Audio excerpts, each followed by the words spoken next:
Welcome to the Prophecy Club. I'm very excited to have Bob Fletcher with us. Now, he's got such a long introduction. I'm going to let him to do most of it, but I will say that he is a businessman, entrepreneur, and got into covert operations back in the 80s. He was drawn into the Iran-Contra affair.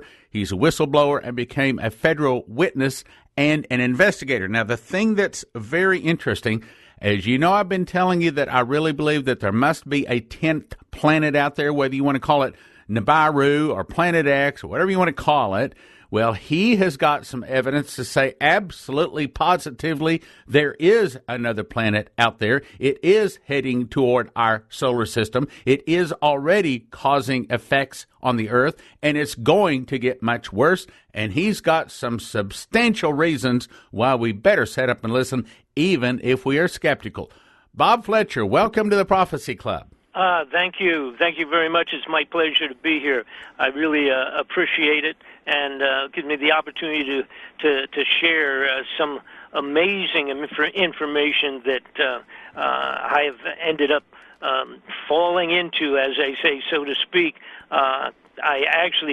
What had taken place very briefly in my life situation, I had a business, and I merged it with another company, corporation, actually. They were both corporations, and it was a toy manufacturing business. And this is way back in the 80s. And lo and behold, after putting the agreements together to merge and actually move together and all the rest of that, after a short period of time, I realized that the people that I had merged with were actually suppliers of weapons for international covert operations right straight out of the Pentagon, right out of the White House.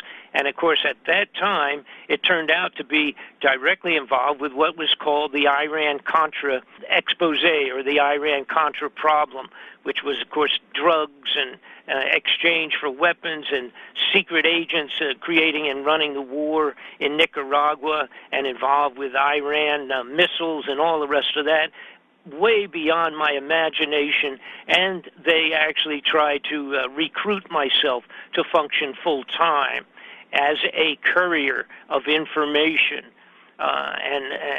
Okay, so you're just this amazing common guy, right? And all of a sudden you wind up in the middle of something that's not just national but international, and you ran into some very influential people, some very evil in high places, right? Well, it went right up to the White House. And so from that, within a short period of time of myself realizing and actually having them just sit down with me and say, here's what we want you to do. And that was to become a courier for these covert operations back and forth. And they wanted me to go to Angola, which was about to be their next targeted let's say a small war. All these wars that we always watch and we see, and we don't even understand how we got into them. These are the guys that actually, straight out of the National Security Council and the Central Intelligence Agency, supplied the weapons, etc., for all of these unbelievable wars. And of course, they make millions and millions on their own for their own pockets on the side, and they're permitted to do that as long as they accomplish what was to be done politically out of the White House. As long as they're doing that, they are simply able to stamp these operations top secret, and nobody ever gets to look or even investigate or even go to court on any of these. So that's how I got started, and it's much more. It's an amazing story. We'll put that on the back shelf because we have a lot to cover. Okay, so how did you get into Planet X? Okay, so I had, since that was way back in the 80s, and I became a federal witness, actually, and involved with as many as 8 or 9 different major congressional investigations and inquiries at the highest level. I actually testified before the Senate Intelligence Committee, et cetera, et cetera. And the reason that I ended up being dragged back every couple of months or every 6 months or so into a new investigation was because so many of these people overlapped. So it was over, it was the same people, a few people here, a few people there, and then I would get a call from a congressman or a senator or somebody that was doing something, a major investigation, and they would say, Bob, do you have anything on this or do you have anything on that?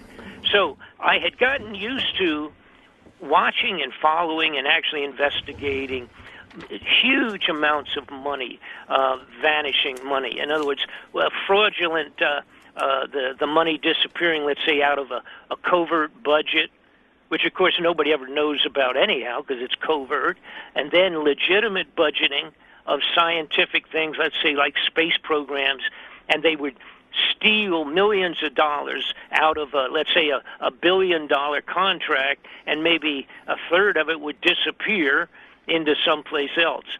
And I started about 3 years ago looking into huge amounts of money that were vanishing. But this was not the regular, like I say, multi-millions that I was used to looking at and chasing, so to speak. The money had moved up to be where it was billions and even trillions of vanished dollars just disappearing into the air.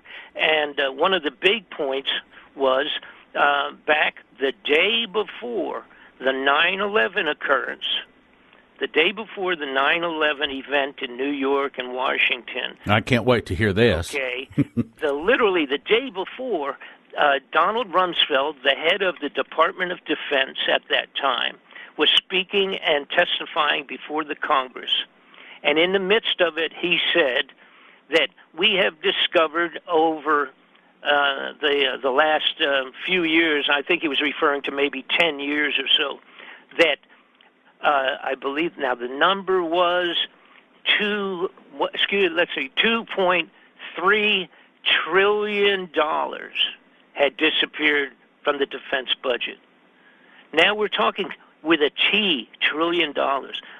Holy mackerel, I was overwhelmed. I couldn't believe it. And again, I was used to hearing, 16 million or 14 billion or 2 billion or 14 million disappearing. But when you get into trillions, because you cannot, if you were a thief, the best thief in the world, or a drug smuggler or an arms dealer, you cannot money launder. Right, you can't hide that much. You can't hide it. Simply hide it. Right. So then, of course, what happened? See, now the timing is important.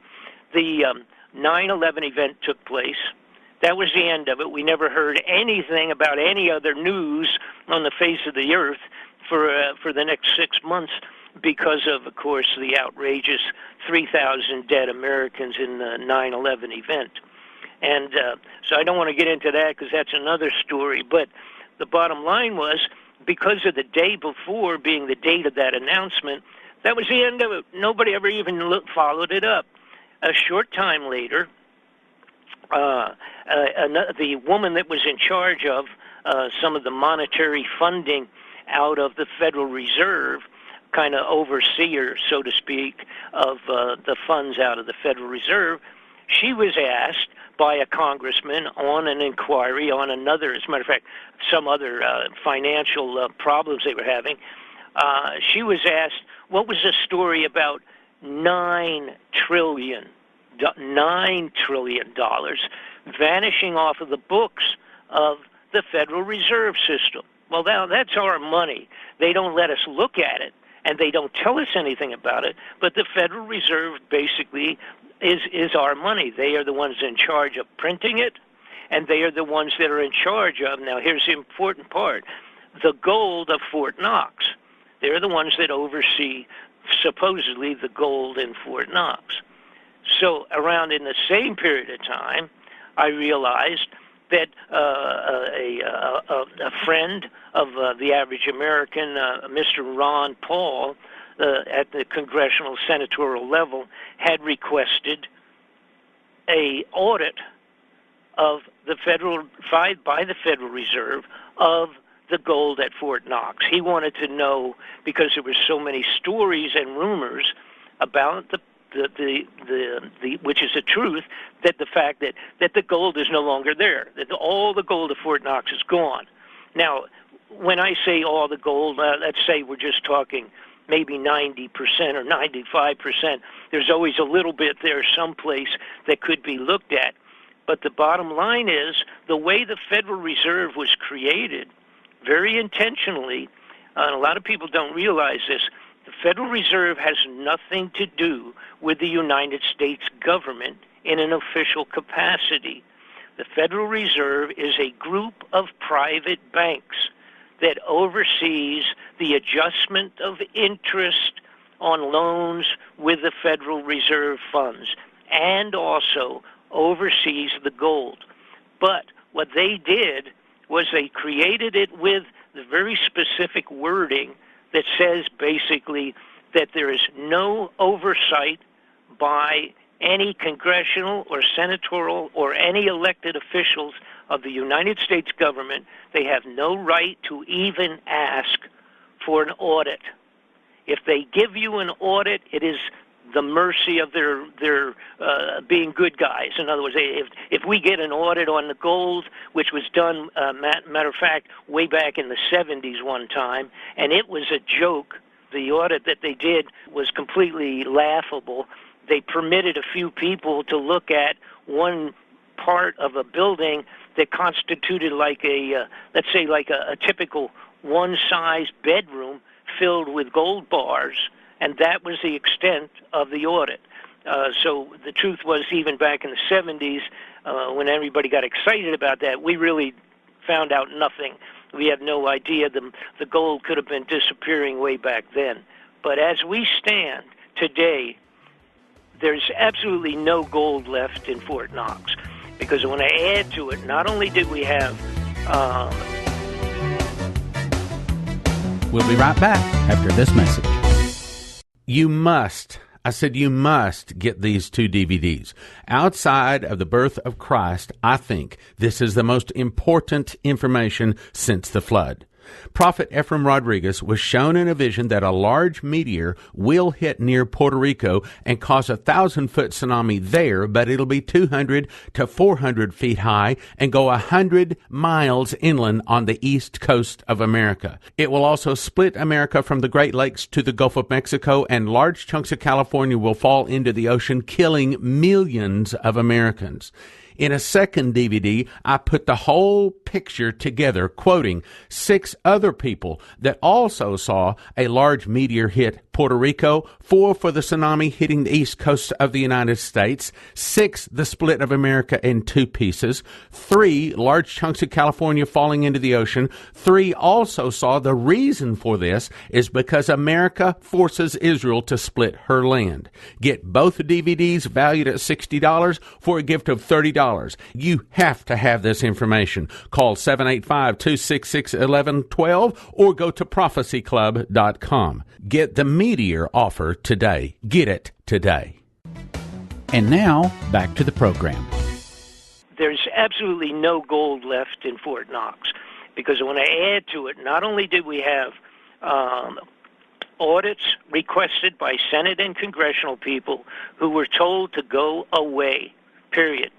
But then, during the 2008, 2010, and 11 period of time, when in fact we had the world financial banking crunch, and everybody was very upset because entire nations were on the border of bankruptcy because of the money situation, the German government and 4 other nations came forward and came to the Federal Reserve and said, we need some of our own gold back out of the Fort Knox. We need to get some of ours out. Now, to explain that briefly, is that the world gold, all of the nations of the world actually have billions and billions of gold bars in deposit at the Fort Knox because they were worried about their own country, let's say like Germany, having a corrupted government come up again like the old Nazi regime, and that they were worried about their gold. So many, almost every nation of the world has billions and billions of gold bars on deposit physically in the United States Fort Knox. When these 5 countries came forward and said, We are in need of our actual physical gold. We have to pick up, and now believe it or not, the Germans had 1,500 tons of gold on deposit, just Germany alone. They requested to have at least half of it or something of that sort opened up and given back to them, and they were told they could not even get an audit, a proof of the gold, until 2020. And that's their response to these countries that requested their gold out of the Federal Reserve, and that's what they were told, go away until 2020. Now, since then, my understanding is that a small portion was lent out, and there were certain financial agreements with the Federal Reserve System to assist them financially at the banking level in Europe, all right? But they never did get an audit, and they never did get anything like a large tonnage of their gold back in their own country. So where did the gold go? That's the big question. So then also, because the gold vanishing thing, that's always been, it's been banged around for a long time. It's always discussion, but there's never been enough proof to where you could say, see that? Here's A, B, C, D, E. All of these things indicate that there absolutely is no gold left in the Fort Knox. And that absolutely is the correct assumption at this time, being as that they actually told these countries that they couldn't even have any of it. Okay, so I sit back, and I'd done so many things. I've been doing this full time for 30 years. Now, I'm not a guy that writes a blog or a guy that does newspaper stories for random papers or something like that. I'm not like a reporter or something of that sort. I've physically been in the middle of these inquiries, and some of the material that I have come across in my investigations, as a matter of fact, many pieces of paper, documentation that I have come across in 30 years, when I turned it to the investigating committees in Washington, D.C., they were classified secret after I had supplied it back into the desks of the investigations in Washington. So that's how important some of the material has been that I've done. I've had chief legal counsel for the House Foreign Affairs Committee sit with me at his desk in Washington, and had him say, where in the world did you get your hands on the material that has come out of the safe or a vault in Washington, D.C.? Where did you get this material? Now, probably something else you need to point out is you're not necessarily, at least before this came up, a prophecy student or a big believer in kind of fringe things. You're just a hardcore investigator, but you stumbled on something. What happened? Absolutely. So I sat down when I really realized, again, what we were talking about in terms of a 10, 15, 20-year period of time, somewhere to really actually about 1983 was when it started, when they changed the space. NASA started changing a lot of things in their budgets. This money was vanishing in gigantic truckloads of money. And again, I have to reiterate, it's not where somebody just took it, $2 million and built them a new house in Tahiti or Hawaii for a congressional vacation or something. It's not that kind of money. It was bigger.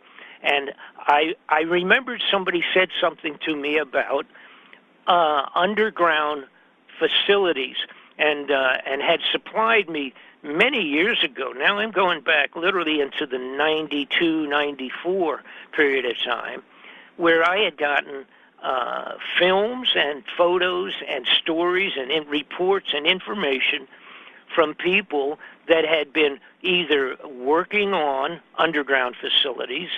As a matter of fact, one of them became a pretty good friend, and he actually was murdered because he was talking about some of this. But they were talking about gigantic underground facilities way past and beyond, like the NORAD facility that we're familiar with, where they had in the side of the Granite Mountains, where they'd been in there for many years with the control center watching for possible invasions by missiles or nuclear attacks from Russia or something like that. That was what NORAD was originally created for, and they had all of their electronic gear in there and all that. So we're familiar with that and some other military bases. But the underground facilities that we were talking about, and I had never had opportunity, or never did I have a good reason to look into underground facilities until this new handful of information about vanishing gold and all the money gone, disappearing. So I pulled out some of my old records and information, contacted other people, and looked into what was going on in terms of underground facilities. And what I found out was, for at least 30 years, and some of them are even older than that, but basically since the 80s, Ronald Reagan, president at that time, had started what he said: we need to expand the continuity of government programs. And that's what they officially labeled it as. And what that represents is the places for select people, a limited few number of people, that during a potential nuclear attack or situation like that, the president and a limited few people could be secured underground in these hideouts that would not be destroyed or affected by nuclear weapons, and that they could continue government underground if, in fact, we were attacked. And therein came the name of continuity of government. And that literally was presented on the floor of the Iran-Contra hearings that I was first brought in as a federal witness, and that was brought up by a Congressman Brooks from Texas when he asked Oliver North at that time, who was being charged with lying to the Congress and all. He said, what is this business of continuity of government where we are going to suspend the Constitution of the United States and take a handful of unelected persons and hide them out and to run the government in case of some kind of an invasion or some sort? Well, as soon as he said just that much of it, he was gavelled down, told to shut up by Senator Inouye from Hawaii. Right. They just called the whole thing classified and shut it all down. I saw that. Go ahead. That's what he said. Yes. He said, you need to shut up about that, right. and we're going to go behind closed doors. That's right. They immediately went to a sequestered session. Right.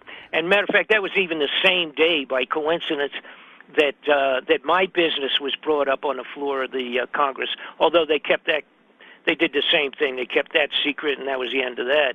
But so to get back to where we were, so now I remembered all of that, and I started looking really into it. Well, it ends up this, and that is it. We have now in the United States over 100 underground facilities. They are gigantic. They are beyond, there's something like they would be in a comic book. But I have actual footage, live footage, and photographs profusely of underground facilities throughout the country. All right, and we've interviewed people that have actually truck drivers that have gone underground. Let's use an example: gone underground in Texas and have driven all the way to Pennsylvania underground in their 18-wheeler, 40-foot truck. Wow. The highways are like spider webs under the ground in America. They're mostly interconnected. Some of these facilities are specialty designed for growing foodstuffs. Some of them are specifically designed for holding people. Their entire cities underground, sufficient to be self-sufficient for, they're all different sizes, but some of them for 10, 15, 20,000 people underground. They literally have excavated recently to where as many as 3,000 people can be underground beneath the Capitol building. All right, now let me read two scriptures that ties this back to the Bible and Bible prophecy.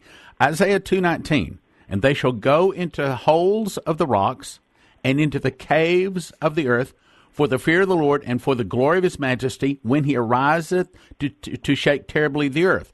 Revelation 6:15, and the kings of the earth and the great men, the rich men, the chief captains, mighty men, every bondman, every free man, hid themselves in the dens and in the rocks of the mountains, and said, fall on us and hide us from the face of him that sitteth upon the throne and from the wrath of the Lamb.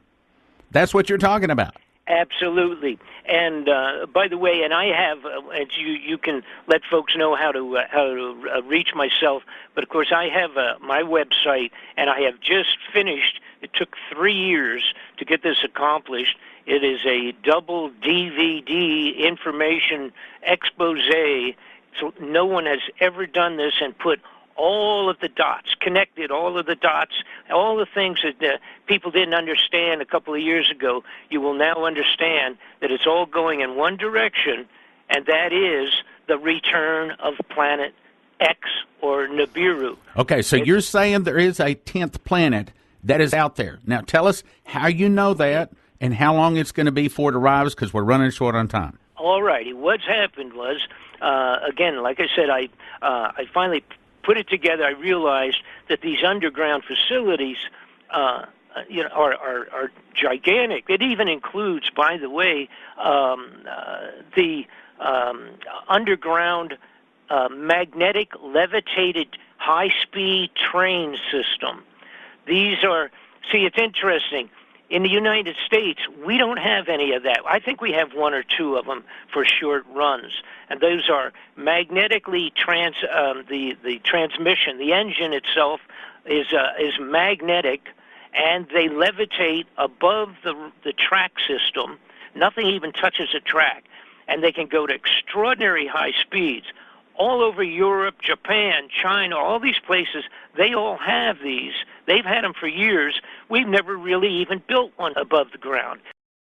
I'm going to stop the broadcast right there, but I'm also going to tell you that we intended to make 3 30-minute broadcasts, but it turned into an hour-and-a-half talk. So I have to cut the broadcast into 3 broadcasts. But it is really good, and I recommend you call, and I'm going to make you an amazing gift offer right now to get 2 DVDs regarding meteors. The first one is Catastrophe, Meteor, Tsunami, and Earthquake. As you recall, about a year ago, we had Prophet Efraim Rodriguez in from Puerto Rico, and he had been shown a vision that a large meteor is going to hit near Puerto Rico and cause a tsunami 1,000 foot tall at Puerto Rico, and it will go all up the eastern coast of America, anywhere from 200 to 400 foot high, and will go inland as far as from 20 to 100 miles. And I believe it also hits an earthquake fault that runs up the Mississippi River Valley to the Great Lakes and will split America wide open from the Great Lakes all the way down to the Gulf of Mexico, and cause much of the West Coast from California all the way up to Alaska to fall into the ocean. And I talk about that and lots more on Meteor, the Destruction of America. And in this DVD, I put together the rest of the picture, quoting 6 people that saw a large meteor hit Puerto Rico, 5 people that saw a tsunami hit the eastern coast of the United States, 7 people that saw America split into 2 pieces, and 4 people that saw that large chunks of California fall into the ocean, and 9 people saw that it was because America causes Israel to be split. Now, these 2 DVDs, valued at $30 each, amazingly, we're making them available today for a gift of $30. That's right. Get one, we're going to throw in the other DVD free. And it all has to do with today's topic of how there is a 10th planet out there that could very well be what sends the meteor and all of the rest of the destruction. So you can go to prophecyclub.com or call 785-266-1112. Ask for the Meteor gift offer. The Meteor gift offer. Thank you for listening. Thank you for your prayers. And thank you for your gifts of support. God bless.